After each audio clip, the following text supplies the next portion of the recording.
በመጀመሪያ ሻውሎ ኮስሞና ዳዮዞንግ እንዳለፉ አሳወቀ። ከዛም የጨረታውን ዋጋ 20 በመቶ ከፍ አደረገ። እሱ የሚፈልገውን እያገኘ ነው። እኛ ተላላኪዎቹ ነን። ናንጂን ሙከራህን አደንቃለሁ፣ ግን ደግሞ ማግኘት ከምችለው በላይ መንከስ የለብህም። ፕሮጀክት አልፋ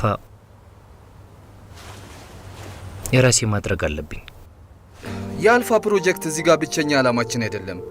እንዴት ዋጋውን ባንዴ ይለውጡብናል? አቶ ጋው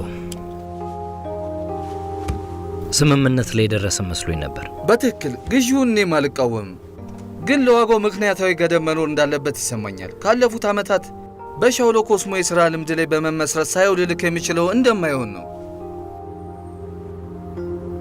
ጎፋንግ ችሎታን ዋጋ ሰጣለሁ፣ እናም ተጨማሪ ገንዘብ ማግኘት ትችላለህ። ይህን ያህል ገንዘብ ማግኘት ቀልድ አይደለም። ምን ሆነው ነው? እየጮህ እኮ ነው። ላውጋው ናንጂን የራሱ የሆነ ምክንያት ይኖረው ይሆናል። አትድረቅ። ይህ ችክ የማለት ጉዳይ አይደለም፣ የምር ነው እንጂ። ይሄ የሚያከራክር ጉዳይ እኮ አይደለም። ጭቅጭቅ ነው።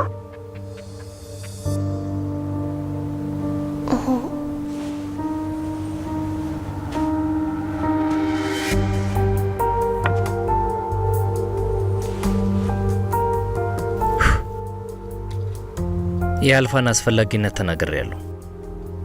መገደብ የለብኝም። ጥሩ ወስነ ከጨረስክ ታዲያ እኛን እዚህ መሰብሰብ ምን አስፈለገ? በቃ እሺ፣ ተረጋጋና ናንጃን በግልጽ ያስረዳን። እኔ ተረጋግቻለሁ።